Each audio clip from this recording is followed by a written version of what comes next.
దేవునికి స్తోత్రము. మీ అందరికీ వందనాలు. ఈ దినము కొరకై ఏర్పాటు చేయబడిన వాక్య భాగము యోహాను సువార్త 1వ అధ్యాయం 17వ వచనం. ధర్మశాస్త్రము మోషే ద్వారా అనుగ్రహింపబడెను, కృపయు సత్యమును యేసుక్రీస్తు ద్వారా కలిగెను. ఆమేన్.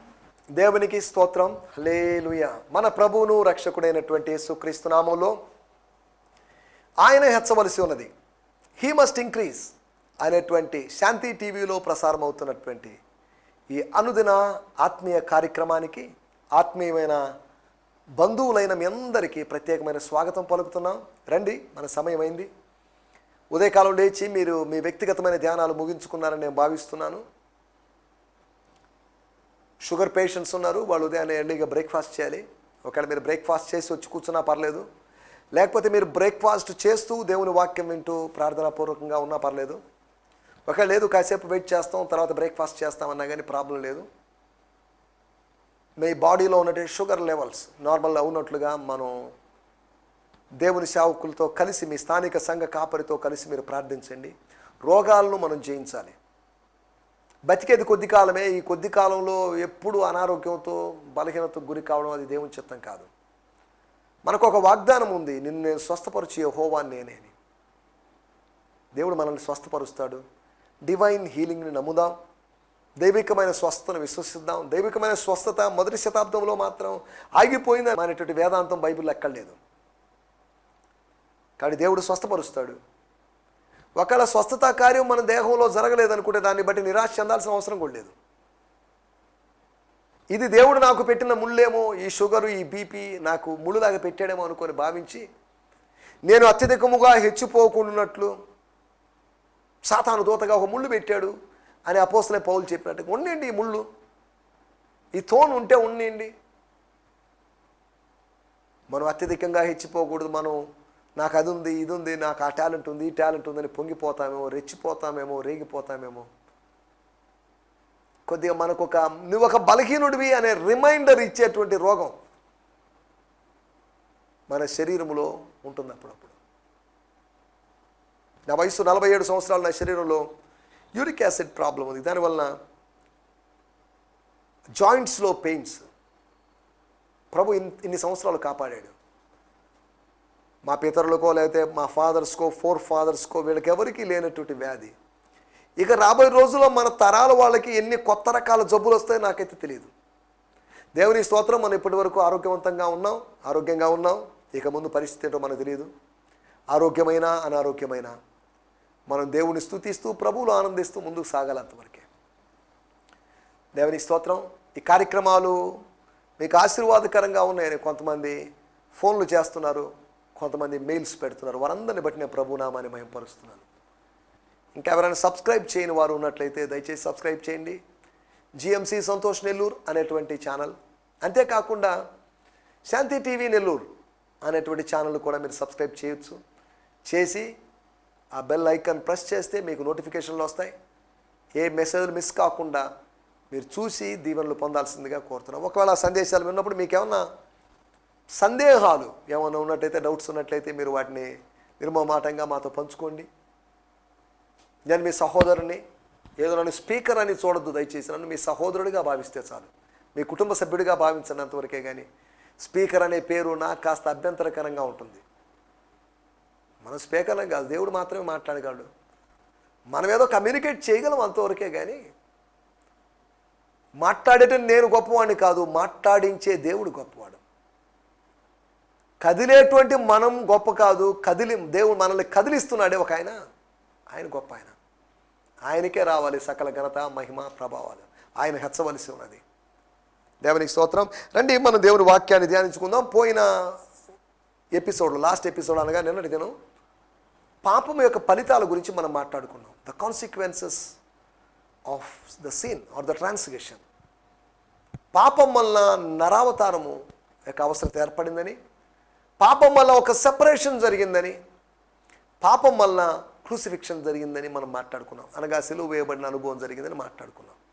ఒకవేళ ఈ సందేశంలో ఏమైనా నేను ఉపయోగించినటువంటి ఆంగ్ల పదాలు, ఇంగ్లీష్ పదాలకి మీరు వివరణ కావాలన్నా, లేకపోతే మీకు అర్థం కాకపోయినా దాన్ని దయచేసి మీరు అడగవచ్చు. అదేంటి బ్రదర్ అని అడగండి, నేను దానికి చెప్పడానికి నేను సిద్ధంగా ఉన్నాను.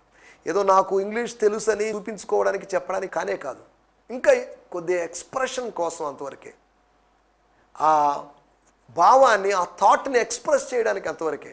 గ్రీకు పదం ఉపయోగించినా, హీబ్రూ పదం ఉపయోగించినా, లేకపోతే వేరే మలయాళం బైబిల్ అన్నా కానీ, కన్నడ బైబిల్ అన్నా కానీ, హిందీ బైబిల్ అన్నా కానీ, నా మాటల యొక్క ఉద్దేశం ఒకటే, ప్రభువుని చూపించాలి, ఆ భావాన్ని మనం తుది తీసుకోవాలి. యోహాను సువార్త 1:17 ధర్మశాస్త్రము మోషే ద్వారా అనుగ్రహింపబడెను. మోషే ద్వారా అనుగ్రహించబడింది. కృపయు సత్యమును యేసుక్రీస్తు ద్వారా కలిగెను. Moses gave us the law, but Jesus, the anointed one, unveils truth wrapped in tender mercy. మోషేకి యేసు ప్రభువుకు ఉన్నటువంటి తేడాలు ఉన్నాయి బోల్డ్. మోషే కన్నా గొప్పవాడు, మోషే సేవకుడు, యేసుక్రీస్తు కుమారుడు. మోషే ఇల్లంతటిలో నమ్మకమైన వాడు, భూమి మీద ఉన్న వారందరిలో కల సాత్వికుడు. నేను సాత్వికుడును దీన మనసు కలిగిన వాడిని స్వాగతం పలికిన వాడు యేసు ప్రభు. మోషే ఎక్కడ చెప్పాలా నేను సాత్వికుడు అండి, దయచేసి నా దగ్గరికి రండి అని స్వాగతం పలకలేదు. తన సాత్వికతను గురించిన ప్రత్యక్షత మోషేకి లేదు, కానీ తన సాత్వికతను గురించిన ప్రత్యక్షత స్వర్గంలోంచి దిగి వచ్చిన ప్రభువుకు ఉంది. మనం ఏమి కలిగి ఉన్నామో మనం ఎరిగి ఉండాలి. యేసు ప్రభు ఒక సందర్భంలో తన 2 శిష్యులైనటువంటి యోహాను యాకోబులతో చెప్పిన మాట ఏంటంటే, మీరు ఎట్టి ఆత్మ కలిగి ఉన్నారో మీకు తెలియదు. ప్రభా ఇకెందుకు ఆలస్యం, దేనికి, ఇప్పటికే లేట్ అయిపోయింది, వాడెవడో మిరకల్స్ చేస్తున్నాడు, అద్భుతాలు చేస్తున్నాడు, మన గ్రూప్లో జాయిన్ కాకుండా, మన ఫెలోషిప్లో జాయిన్ కాకుండా, మన చర్చ్లో జాయిన్ కాకుండా అలా చేయడం అది కరెక్ట్ కాదు కదా, ఆకాశం నుంచి అగ్ని దింపి అని మాట్లాడారు. ఉటిదే నాకు తెలిసి వీళ్ళు ఆకాశంలోంచి అగ్ని ఏలియాలాగా దింపగలిగిన శక్తిమంతులు నేను అనుకోవడం లేదు. ఎందుకో మరి ఆ ఇన్సిడెంట్ 1 రాజుల గ్రంథం 18వ అధ్యాయంలో ఆ ఇన్సిడెంట్ వాళ్ళ మనస్సులో మెదలాడుతుంది. అటువంటి ఒకటి ఏమైనా జరిగిస్తే బాగుంటుంది. అగ్ని ద్వారా ప్రత్యుత్తరం ఇచ్చే దేవుణ్ణి ఆధారంగా చేసుకొని అవతల వానికి గుణపాఠం నేర్పించాలనే ఆలోచనలో ఉన్నారు వాళ్ళు. హలో, కూల్ వద్దు, ఆవేశపడద్దు అన్నట్టుగా ప్రభు వాళ్ళని కంట్రోల్ చేశాడు. వాళ్ళ దుడుకుతనానికి ఆయన అడ్డుకట్ట వేశాడు. వద్దు బాబు, ఆగండి, ఏం మాట్లాడుతున్నారు మీరు? అతను మనకు విరోధి కాడు కదా, మనకు విరోధి కాని వాడు మన పక్షపు వాడే, అతనితో కలిసి ఉందాం. సేవ చేస్తున్న వాళ్ళు ఎవరు మన విరోధులు కాదు. ఒకళ్ళు పెద్ద సంఘం ఉన్నోళ్ళైనా చిన్న సంఘం వాళ్ళు మన విరోధులేం కాదు. అందరూ ద్రాక్ష తోటలో, దేవుని ద్రాక్ష తోటలో పని వాళ్ళే. ఇందులో గొప్పవాళ్ళు ఎవరు లేరు, తక్కువ వాళ్ళు లేరు. కాకపోతే లోకం దృష్టికి కొంతమంది గొప్పవాళ్ళు ఉన్నారు, లోకం దృష్టికి కొంతమంది తక్కువ వాళ్ళు ఉన్నారు అంతవరకే. దేవుని దృష్టికి అందరూ సమానులే. సీనియరు లేదు, జూనియరు లేదు. మనం ఈ తేడాలు చూపిస్తున్నాం. నా సేవకులు అని దేవుడు పిలుస్తున్నాడు అంతవరకే. ఉదయం 6 గంటలకు వచ్చినవాడు ఒకడున్నాడు, 9 గంటలకు వచ్చినవాడు, 12 గంటలకి, 3 గంటలకి, 5 గంటలకి. కానీ ఫైనల్గా సమానంగా ఒక్క దేనాను చొప్పున అందరికీ అనుగ్రహించబడింది. పెద్ద చర్చ్ ఉన్న పాస్టర్కైనా, చిన్న చర్చ్ ఉన్న పాస్టర్కైనా, చర్చ్ లేని సేవకునికైనా, పెద్ద మినిస్ట్రీ ఉన్న వ్యక్తికైనా, మినిస్ట్రీ లేని వ్యక్తికైనా సమానంగా పంచిచ్చేసరికి వాళ్ళ ఆవేశం, ఉద్రేకం వచ్చింది. వాటిలోకి మనం ఇప్పుడు వెళ్ళలేదు. మనం 1వ అధ్యాయము 17వ వచనం చదువుకున్నాం. మొదటి భాగం, ధర్మశాస్త్రము మోషే ద్వారా అనుగ్రహించబడింది. మోషే ఇచ్చాడని కాదు, తేడా చూడండి. Moshe through Moses. Moses has not given the law. Law has come through Moses. కానీ కృపా సత్యము అనేవి యేసుక్రీస్తు ద్వారా వచ్చాయి అని అన్నప్పటికీ కూడా, but Jesus has given truth and grace. తేడా ఉంది. పొందుకొని అనుగ్రహించేవాడు మోషే అయితే, పొందుకొని పంచేవాడు మోషే అయితే, డైరెక్ట్గా ఇచ్చేవాడు క్రీస్తు. తేడా చూడండి. మనం అందుకనే ఒక పాట పాడుతుంటాం, మోషే ప్రార్థించగా మన్నాను కురిపించితివి అని. కానీ వాక్యంలో అలా లేదు. యేసుప్రభు స్పష్టంగా చెప్పిన మాట ఏంటంటే, మోషే మీకు ఆహారం ఇవ్వలేదు, అనగా మన్నా ఇవ్వలేదు, నా తండ్రి మీకు ఇచ్చాడని స్పష్టంగా చెప్పాడు. కానీ మనం ప్రార్థనా శక్తిని ఎంఫసైజ్ చేయడానికి కాస్త నొక్కి ఒక్కానించడానికి మోషే ప్రార్థించగా మన్నాను కురిపించుతూ అంటుంటాం. అవును, ఒకవేళ మోషే ప్రార్థన ద్వారా అని మనం సమర్థించవచ్చు. డైరెక్ట్ కాదు, నేను ఆకాశంలో మన్నా చూస్తున్నాను, మన్నా కురువు అని మోషే ఆజ్ఞాపించడం ద్వారా మన్నా కలుగునుగాక అనడం ద్వారా మన్నా రాలేదు. దేవుణ్ణి అడిగాడు, వేడుకున్నాడు. మన్నా అనే సంగతి మోషేకే తెలియదు. మోషేకి తెలిసింటే ఇది బాబు దీని పేరు మన్నా కాదు, ఇదేంటిది అనే ఫుడ్ ప్రపంచంలో ఎక్కడ లేదు. ప్రతి ఫుడ్ ఎవరికొకరికి అర్థమవుతుంది. తిన్న తర్వాత ఇదేందో గోధుమ పిండి కలిసిందా, బియ్యం పిండి కలిసిందా, మైదా కలిసిందా, శనగపిండి చెప్పగలరు దాన్ని. కానీ 40 సంవత్సరాలు తిన్నా కానీ వాళ్ళకి అర్థం కానిది ఇదేంటి, what is this man who అంటే దాని అర్థం అదే మన్నాగా మారింది. దాని అర్థం ఇదేంటి.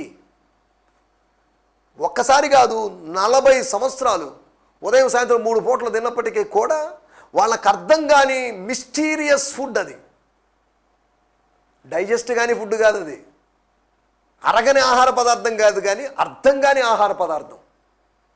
ఈ రోజుల్లో అరగని ఆహార పదార్థాలు ఉన్నాయి, అర్థమయ్యే ఆహార పదార్థాలన్నీ. ఒకవేళ హోటల్కి వెళ్ళి ఏంటండి అదేంటండి ఇదేంటండి అని అడుగుతాం. అప్పుడు ఆ సర్వర్, సార్ అది దాంట్లో ఇలా ఉంటుంది సార్, ఇది హాట్గా ఉంటుంది, ఇది హాట్గా ఉండదు సార్, ఇది స్వీట్గా ఉంటుందని ఏదో ఆయన వివరణ ఇస్తాడు. లేదంటే గూగుల్ సెర్చ్లోకి వెళ్ళాం అనుకోండి, అదేంటి ఎలా తయారు చేస్తారు, మోమోస్ అంటే ఏంటి ఎలా తయారు చేస్తారు అనుకుంటే ఓహో రైట్ దీని ఇంగ్రీడియంట్స్ ఇవన్నమాట అని అర్థమవుతుంది. కానీ మన్నా యొక్క ఇంగ్రీడియంట్స్ ఎవరికి అర్థం కాలేదు. దేవా వేటిని కలిపి దీన్ని తయారు చేశావు, ఆ ఇంగ్రీడియంట్స్ లేదా ప్రాసెస్ ఏంటో తెలియక దాని గురించి భక్తులు ఎక్కువ వివరణ ఇవ్వలేదు. 2 మాటలు చెప్పారు, ఆకాశ ధాన్యం అన్నారు, అంతేకాకుండా దేవదూతల ఆహారం అన్నారు. అంతవరకే, దాని గురించి ఎక్కువ ఎక్స్ప్లెనేషన్ ఇవ్వలేదు. దాని గురించిన ఎక్స్ప్లెనేషన్ కాదు మనకు కావాల్సింది, దాని ద్వారా వచ్చిన ఎనర్జీ ఏంటి అనేది అర్థం చేసుకోవాలి. నీటిని గురించి మనం అర్థం చేసుకొని నీటిలో అన్ని బ్యాక్టీరియాలు ఉన్నాయి, అన్ని వైరస్లు ఉన్నాయి అని తెలుసుకోవడం వల్ల ప్రయోజనం లేదు. మన దాహం తీరాలంటే నీటిని తాగాలి. నీటిలో ఏముంటే మనకేంటి, స్తోత్రం చెప్పి తాగామనుకోండి అది మన దాహం తీరుస్తుంది. ఈ రోజుల్లో కొన్ని విషయాల గురించి మనం పూర్తి వివరాల్లోకి వెళ్తే మనకి ఎటువంటి ప్రయోజనం లేదు. సరే, నేను ఇవన్నీ ఎందుకు చెప్తానంటే మోషే ద్వారా ధర్మశాస్త్రం వచ్చింది. అనగా ధర్మశాస్త్రం అనుగ్రహించబడడానికి మోషేని దేవుడు వాడుకున్నాడు. రాతి పలకలు మోషేకి ఇచ్చాడు. ఆయన ఒకసారి పగల కొట్టాడు, మళ్ళీ ఇచ్చాడు, అది వేరే విషయం. మోషే ఆ రాళ్ళను తీసుకొచ్చి కిందకు తీసుకొచ్చి తానే రాశాడని కాదు, దేవుడు స్వయాన తన వేలుతో రాశాడు అనే మాటలు మనం చూస్తున్నాం. సరే, ఇప్పుడు మన పాయింట్, ధర్మశాస్త్రము మోషే ద్వారా ఇచ్చాడు. మోషే చచ్చిపోయేసరికి ధర్మశాస్త్రం ఆగిపోయిందని కాదు. ఈ మాటలు చెప్పినప్పుడు అసలు ధర్మశాస్త్రం దేనికి, why the law has been given, ఈ ప్రశ్నే మనకు కనిపిస్తుంది. గలతీ పత్రికలో మనం చూసినట్లయితే, నేను ఈ మధ్యకాలం దీన్ని కొద్దిగా ధ్యానించినప్పుడు పౌలు గారు వేస్తున్నటువంటి ప్రశ్న 3వ అధ్యాయము 19వ వచనంలో, అలాగైతే ధర్మశాస్త్రం ఎందుకు, what is the need of the law. కృపా సత్యం ఉన్నాయండి మనకు. చాలామంది అనే మాట కొత్త నిబంధన మనకు ఉందండి, పాత నిబంధన ఎందుకండి అంటున్నారు. ఇది మరీ విచిత్రంగా ఉంది. దైవావేశము వలన కలిగిన కొత్త నిబంధన అని కాదు, దైవావేశం వలన కలిగిన పాత నిబంధన అని కాదు, దైవావేశము వలన కలిగిన ప్రతి లేఖనము. ఆ ప్రతి లేఖనములో ఓటి మరియు ఎంటి అనగా పాని మరియు క్రోని. పాని అంటే పాత నిబంధన, క్రోని అంటే కొత్త నిబంధన. ఓటి అంటే ఓల్డ్ టెస్టిమెంట్, ఎంటి అంటే న్యూ టెస్టిమెంట్. మొత్తం వర్డ్ ఆఫ్ గాడ్, దేవుని వాక్యము మనకు అనుగ్రహించబడింది. దైవావేశం వల్ల కలిగిన ప్రవచనం మాత్రమే కాదు, ప్రతి లేఖనం, చరిత్ర అయినా, పద్యభాగమైన, పత్రికలైన, ప్రవచనమైనా కానీ దైవావేశం వల్ల కలిగినవే. కాబట్టి all scriptures, we need all scriptures. ఆది కాండం నుంచి ప్రకటన గ్రంథం దాకా ఉన్నటువంటి 66 పుస్తకాలు మనకు అవసరం. 39 + 27 పుస్తకాలు, 66 పుస్తకాలు ఉన్నటువంటి గ్రంథం మనకు అవసరమైంది. ఈ గ్రంథం ద్వారా ఎంతోమంది బెనిఫిట్ పొందారు. ఈ గ్రంథం కోసం ప్రాణాలు అర్పించిన వాళ్ళు బోల్డ్ మంది ఉన్నారు. దేవుని స్తోత్రం. మళ్ళీ ఎందుకు ధర్మశాస్త్రం ఇచ్చాడు? ధర్మశాస్త్రం ఇచ్చి ధర్మశాస్త్రం కన్నా శ్రేష్టమైనటువంటి సత్యం ఇచ్చాడుగా. అంటే ధర్మశాస్త్రంలో సత్యం లేదా? ఉంది. ధర్మశాస్త్రం ఎందుకు అనేటువంటి పౌలు ప్రశ్నను మనం ఆలోచిస్తున్నాం. మన పాయింట్ అదే. ధర్మశాస్త్రము మోషే ద్వారా అనుగ్రహించబడింది. ఓకే, క్వశ్చన్, ఎందుకు అనుగ్రహించబడింది? 3 ఆన్సర్స్, 3 ఇంచుమించు రీజనబుల్గా ఉన్నటువంటి ఆన్సర్స్. ఎగ్జాక్ట్ అని కాదు, ఎగ్జాక్ట్ కూడా ఉండొచ్చు, అప్రాక్సిమేట్ అందాజుగా ఉన్నటువంటి ఇంచుమించుగా ఉన్నటువంటి ఆన్సర్స్ లేఖనాల సహాయంతో మనం తెలుసుకుందాం. ధర్మశాస్త్రం ఎందుకు? ధర్మశాస్త్ర నిర్వచనంలోకి మనం వెళ్ళలేదు. ధర్మశాస్త్రం ఎందుకు? మొట్టమొదటిసారి యోహాను సువార్తలో ఇక్కడ ఆయన ధర్మశాస్త్రం యొక్క ప్రస్తావన తీసుకొచ్చాడు. ధర్మశాస్త్రం అంటే మనకు తెలియని విషయమేమో కానీ ధర్మశాస్త్రం అనగానే వాళ్ళలో ఒక భక్తి భావన ఉప్పొంగుతుంది.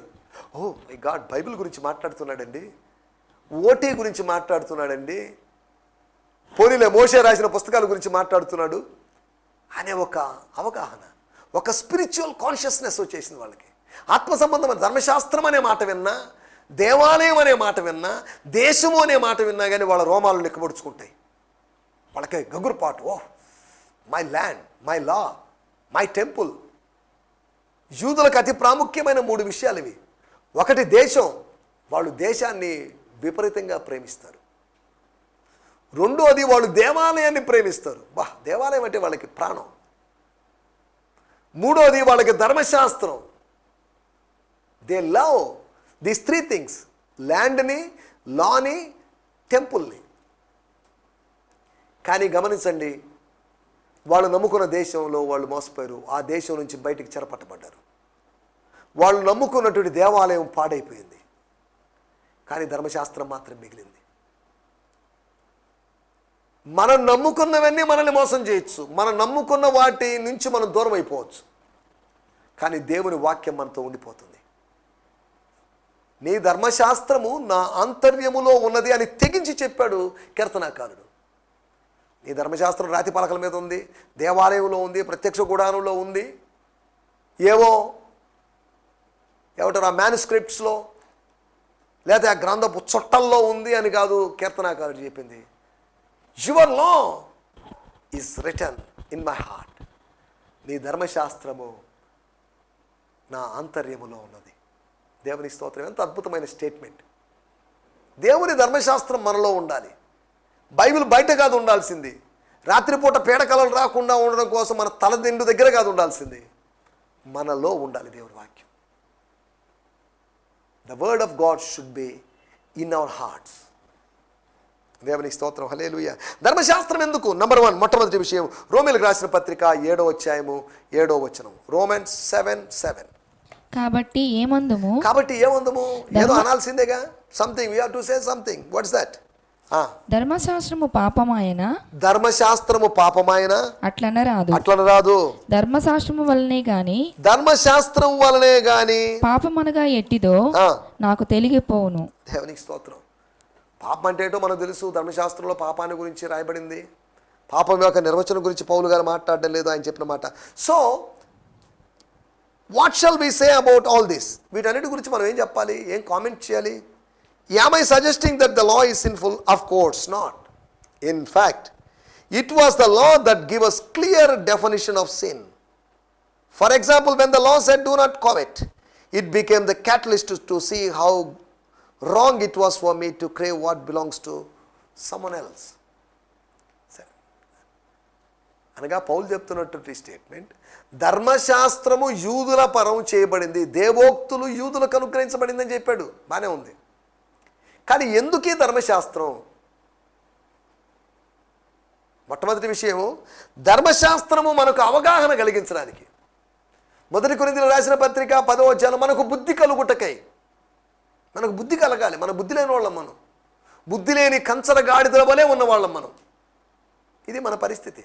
మనకు బుద్ధి ఉందనుకుంటున్నాం, మన కంప్యూటర్ నాలెడ్జ్ ఉంది, ఆ నాలెడ్జ్, ఈ నాలెడ్జ్, లోకపరమైన knowledge, general knowledge, political knowledge అన్నీ ఉన్నాయి, కానీ వాక్యపు నాలెడ్జ్ లేదు. ఇది విచారకరమైన విషయం.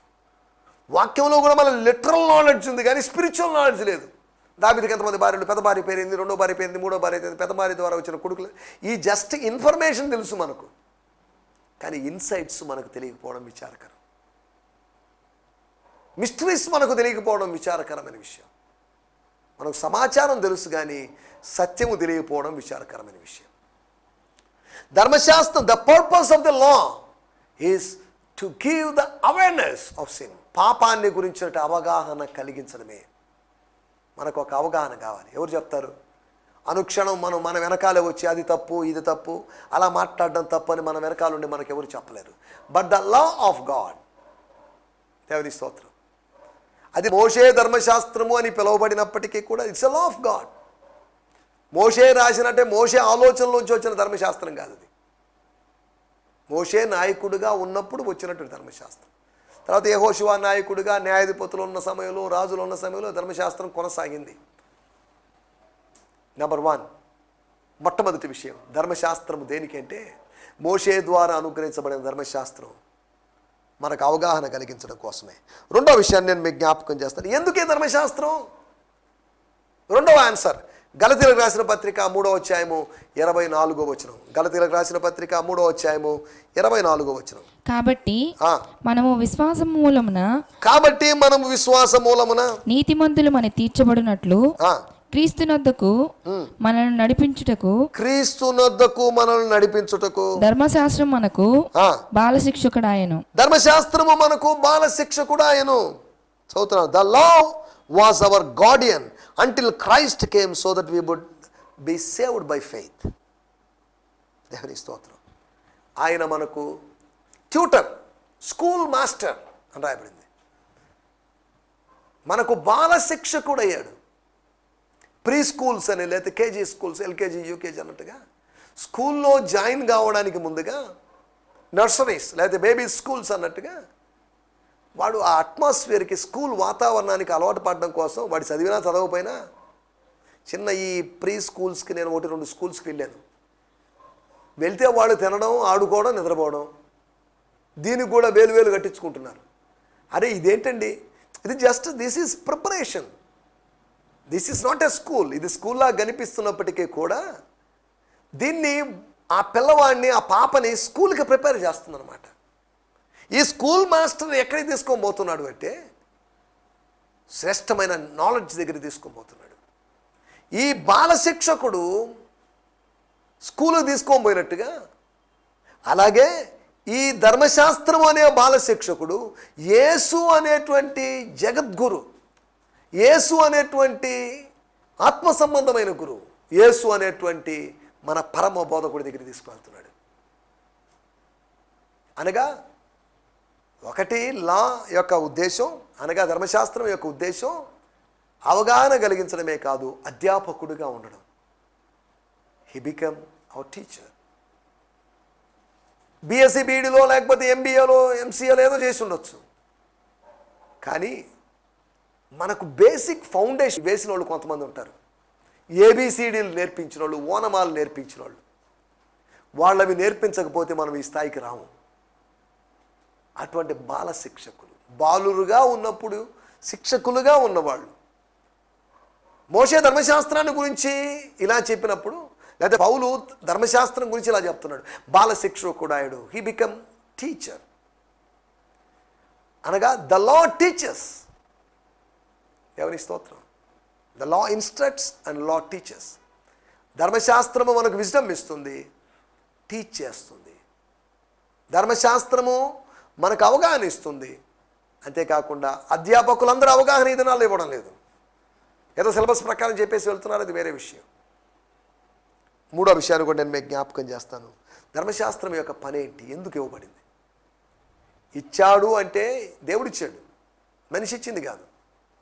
అంతకుముందు నిర్గమకాండం 20వ అధ్యాయానికి ముందుగా ధర్మశాస్త్రం లేదు.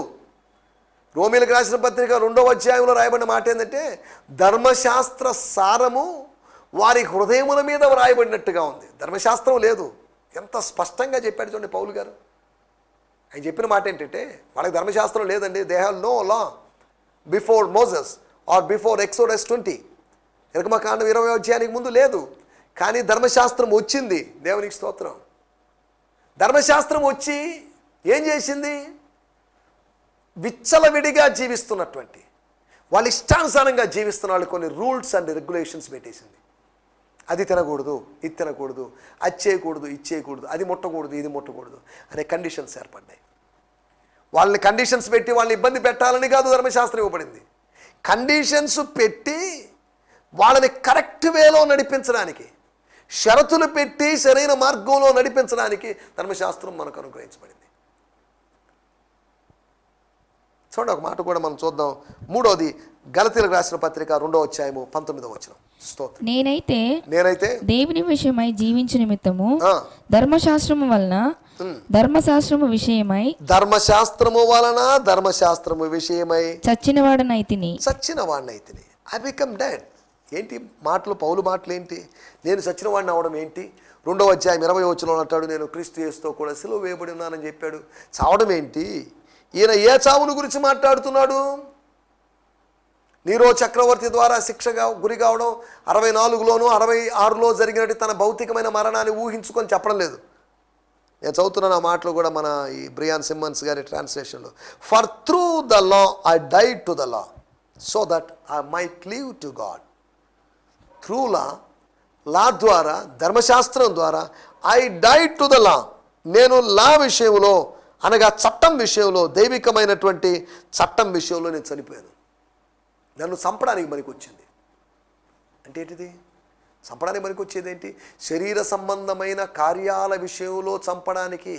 అనగా ధర్మశాస్త్రం ఇంచుమించు పరోక్షంగా మనల్ని జీవింపజేస్తుంది. అది ప్రత్యక్షంగా జీవింపజేయకపోయినప్పటికీ కూడా మనల్ని పరోక్షంగా జీవింపజేస్తుంది. ఈ మాట చెప్పినప్పుడు ఒక మాట చదువుకోవాల్సిందే.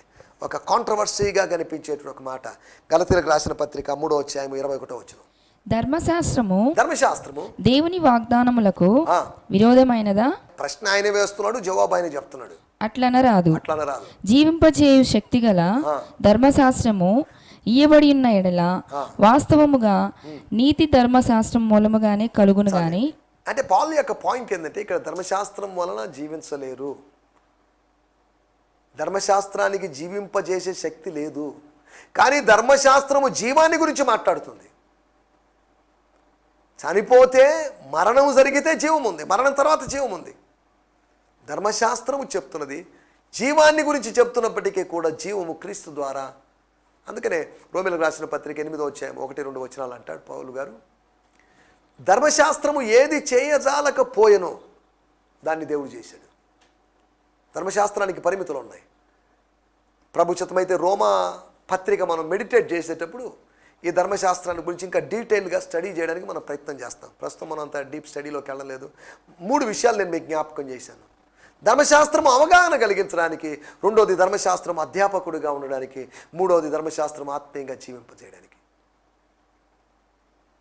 దయచేసి స్థలంలో ఉంచండి, చిన్న ప్రార్థన చేసుకుందాం. పరిశుద్ధమైన మా దేవా, మీరు మాకేది ఇచ్చినా కానీ మా మంచి కోసమే ఇస్తారు. ధర్మశాస్త్రమైన, దేవాలయమైన, దేశమైనా, మరేదైనా మీరు మాకు ఇచ్చే ప్రతి ఆశీర్వాదం, అది భౌతికమైనదైనా లేకపోతే ఆత్మ సంబంధమైనదైనా కానీ అది మా మంచి కొరకే, మా ఆత్మీయ క్షేమం కొరకే. మాకు అవగాహన కలిగించాలని, అంతేకాకుండా మాకు అధ్యాపకుడుగా ఉండాలని, మేము ఆత్మ సంబంధమైన జీవంపు స్పృహను మాలో కలిగించాలని మీరు మాకు ధర్మశాస్త్రాన్ని ఇచ్చారు. మేము ధర్మశాస్త్రాన్ని కొట్టివేయడం లేదు, విశ్వాసమును బట్టి దాన్ని స్థిరపరుస్తున్నామని పౌలు చెప్పిన మాటలు ఈ సందర్భంలో మేము జ్ఞాపకం చేసుకుంటున్నాం. కాబట్టి దేవుని వాక్యము అయినటువంటి మీ ధర్మశాస్త్రం మాకు అవసరమైనదని మీరు మాకు తెలియజేసిన మాటలను బట్టి మీకు వందనం చెల్లిస్తూ యేసు క్రీస్తు నామములోనే ప్రార్థించడుగుతున్నాం తండ్రి, ఆమేన్. ఆమేన్. దేవుని స్తోత్రం. మీ అందరికీ వందనాలు. ప్రభు మిమ్మల్ని దీవించును గాక. హల్లెలూయా. ఈ సందేశము మీకు ఆశీర్వాదకరంగా ఉందని నమ్ముచున్నాము. ప్రార్థనా అవసరతల కొరకు మమ్మల్ని సంప్రదించవలసిన మా చిరునామా గిద్యోన్ మిషన్ చర్చ్, 6వ వీధి, శాంతినగర్, నెల్లూరు 4, ఆంధ్రప్రదేశ్. పిన్ 524004. మా ఫోన్ నంబర్లు 7036443613 మరి ఒక నంబర్ 9392293010. మా ఈమెయిల్ ఐడి gfihmi2015@gmail.com. దేవుడు మిమ్మును ఆశీర్వదించునుగాక. ఆమేన్.